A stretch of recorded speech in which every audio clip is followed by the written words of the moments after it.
Hello दोस्तों, कैसे हो? उम्मीद करता हूँ बढ़िया होंगे। तो आज फिर से मैं उपस्थित हुआ हूँ आपके सामने एक और नया वीडियो लेकर। और आज के हमारे वीडियो का विषय रहेगा कवि परिचय। जैसे कि हमने लास्ट वीडियो में देखा था कि हमने पढ़ा था सत्यजीत राय, और उससे पहले कृष्णा सोबती, राहुल सांकृत्यायन और मुंशी प्रेमचंद, ये कवि हम लोग पढ़ चुके हैं। तो आज हम लोग पढ़ने जा रहे हैं आगे एक और कवि को। तो उससे पहले मैं कहना चाहूंगा कि अगर आप मेरे चैनल पर नए हैं तो चैनल को सब्सक्राइब कर लीजिए और बेल आइकन को दबा लीजिए, ताकि आपको मेरे आने वाले सभी वीडियो का नोटिफिकेशन मिल सके। तो आइए ज्यादा समय ना लेते हुए हम आज का विषय शुरू करते हैं। और आज का जो हमारा विषय है वो है कवि परिचय। कौन सा कवि पढ़ने जा रहे हैं हम? आज पढ़ेंगे हम बाल मुकुंद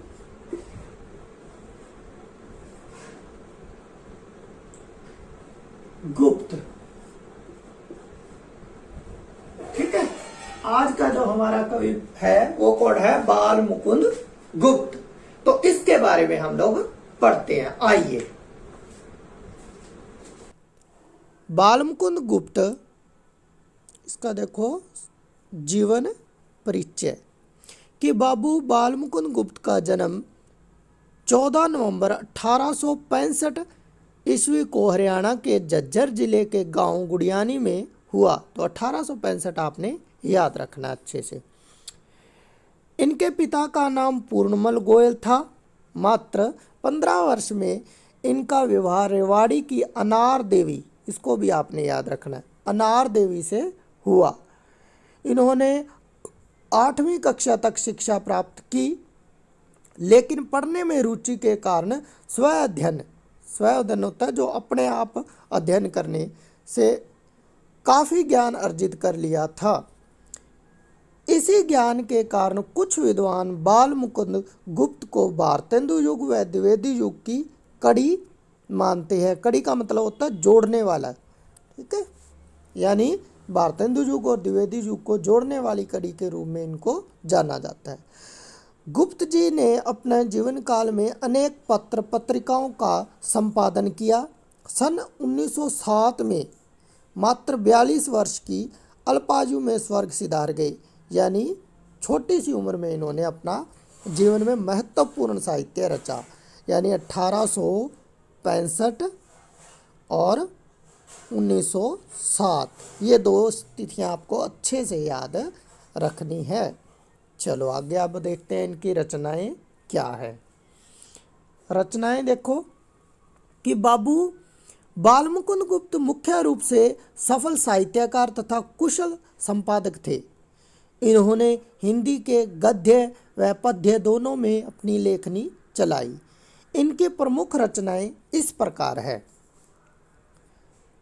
इन्होंने बहुत सारे निबंध लिखे, तो इनको निबंध के लिए बड़ी ख्याति प्राप्त की इन्होंने।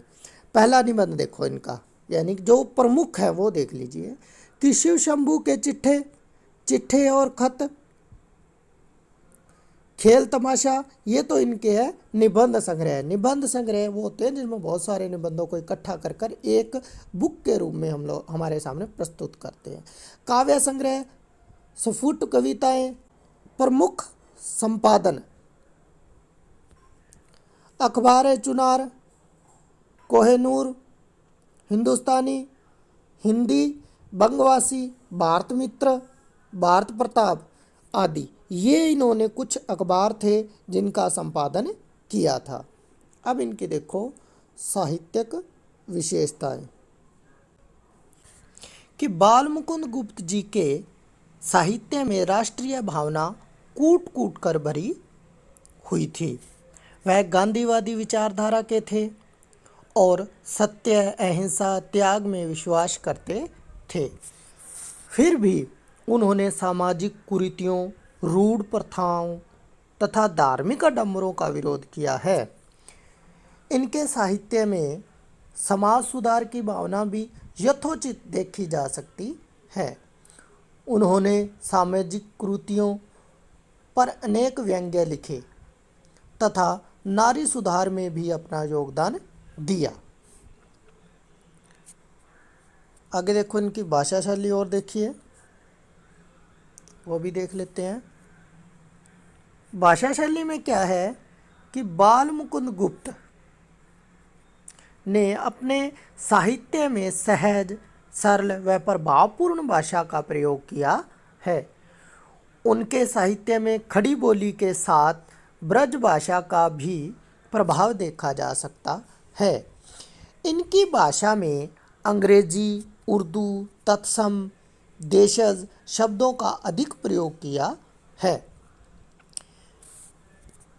वे सफल निबंधकार थे।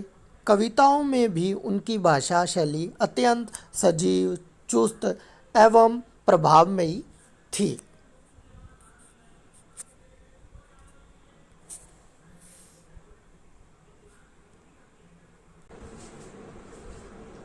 हाँ तो दोस्तों, ये आपको अच्छे से समझ आ गया होगा। अगर समझ आया है तो इसको शेयर कीजिए, कमेंट कीजिए और लाइक कर दीजिए। और अगर आप मेरे चैनल पर पहली बार आए हैं तो चैनल को सब्सक्राइब कर लीजिए और बेल आइकन को ऑन कर लीजिए, ताकि आपको मेरे आने वाले सभी वीडियो का नोटिफिकेशन मिल सके। तो मिलते हैं फिर किसी दिन और वीडियो के अंदर किसी और विषय को लेकर। तब तक के लिए जय हिंद, जय भारत।